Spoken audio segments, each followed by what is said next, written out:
أعوذ بالله من الشيطان الرجيم. بسم الله الرحمن الرحيم. إنا فتحنا لك فتحا مبينا ليغفر لك الله ما تقدم من ذنبك وما تأخر ويتم نعمته عليك ويهديك صراطا مستقيما وينصرك الله نصرا عزيزا.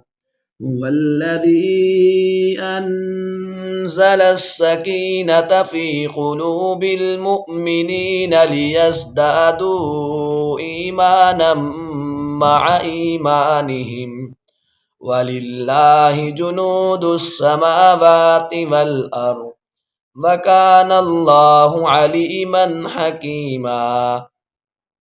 ليدخل المؤمنين والمؤمنات جنات تجري من تحتها الأنهار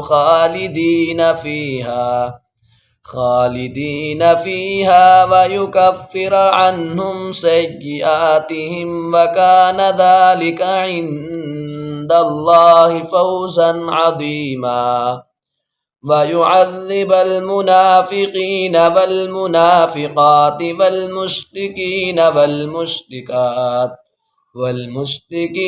والمشركات الظانين بالله ظن السوء عليهم دائرة السوء وغضب الله عليهم ولعنهم وأعد لهم جهنم وساءت مصيرا. ولله جنود السماوات والأرض وكان الله عزيزا حكيما. إنا أرسلناك شاهدا ومبشرا ونذيرا لتؤمنوا بالله ورسوله وتعزروه وتوقروه وتسبحوه بكرة وأصيلا. إن الذين يبايعونك إنما يبايعون الله يد الله فوق أيديهم فمن نكث فإنما ينكث على نفسه ومن أوفى بما عاهد عليه الله فسيؤتيه أجرا عظيما. سيقول لك المخلفون من الأعراب شغلتنا أموالنا وأهلنا فاستغفر لنا. يقولون بألسنتهم ما ليس في قلوبهم قل فمن يملك لكم من الله شيئا إن أراد بكم غرا أو أراد بكم نفعا بل كان الله بما تعملون خبيرا.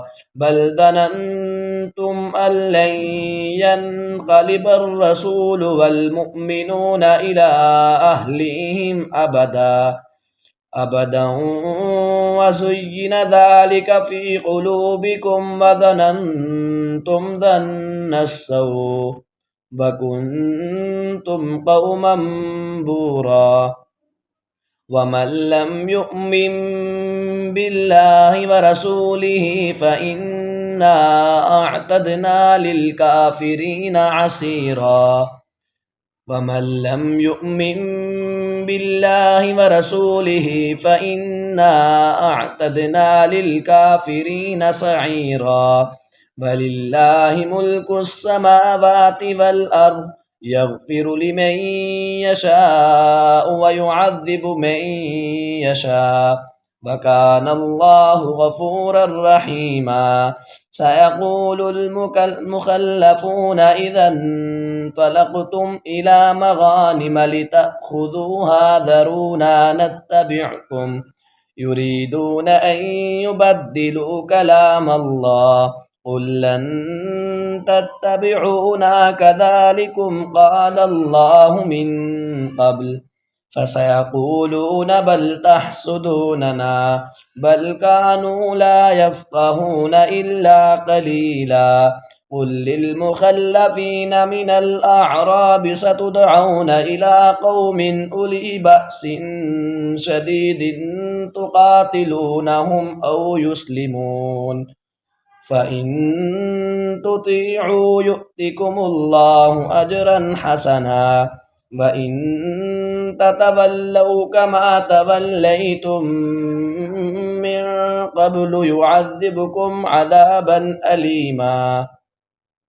ليس على الأعمى حرج ولا على الأعرج حرج ولا على المريض حرج ومن يطع الله ورسوله يدخله جنات تجري من تحتها الأنهار ومن يتولى يعذبه عذابا أليما لقد رضي الله عن المؤمنين إذ يبايعونك تحت الشجرة فعلم ما في قلوبهم فأنزل السكينة عليهم وأثابهم فتحا قريبا ومغانم كثيرة يأخذونها وكان الله عزيزا حكيما وعدكم الله مغانم كثيرة تأخذونها فعجل لكم هذه وكف أيدي الناس عنكم ولتكون آية للمؤمنين ويهديكم صراطا مستقيما وأخرى لم تقدروا عليها قد أحاط الله بها وكان الله على كل شيء قديرا ولو قاتلكم الذين كفروا لولوا الأدبار ثم لا يجدون وليا ولا نصيرا سنة الله التي قد خلت من قبل ولن تجد لسنة الله تبديلا وهو الذي كف أيديهم عنكم وأيديكم عنهم ببطن مكة من بعد أن أظفركم عليهم وكان الله بما تعملون بصيرا هم الذين كفروا وصدوكم عن المسجد الحرام والهدي معكوفا أن يبلغ محله ولولا رجال مؤمنون ونساء مؤمنات لم تعلموهم أن تطؤوهم فتصيبكم منهم معرة بغير علم ليدخل الله في رحمته من يشاء لو تزيلوا لعذبنا الذين كفروا منهم عذابا أليما إذ جعل الذين كفروا في قلوبهم الحمية حمية الجاهلية فأنزل الله سكينته على رسوله وعلى المؤمنين وألزمهم كلمة التقوى وكانوا أحق بها وأهلها وكان الله بكل شيء عليما لقد صدق الله رسوله الرؤيا بالحق لتدخلن المسجد الحرام إن شاء الله آمنين محلقين رؤوسكم ومقصرين لا تخافون فعلم ما لم تعلموا فجعل من دون ذلك فتحا قريبا هو الذي أرسل رسوله بالهدى ودين الحق ليظهره على الدين كله وكفى بالله شهيدا. محمد رسول الله والذين معه أشداء على الكفار رحماء بينهم تراهم ركعا سجدا يبتغون فضلا من الله ورضوانا سيماهم في وجوههم من أثر السجود ذلك مثلهم في التوراة ومثلهم في الإنجيل كزرع أخرج شطأه فآزره فاستغلظ فاستوى على سوقه يعجب الزراع ليغيظ بهم الكفار وعد الله الذين آمنوا وعملوا الصالحات منهم مغفرة وأجرا عظيما. آمنت بالله صدق الله العظيم.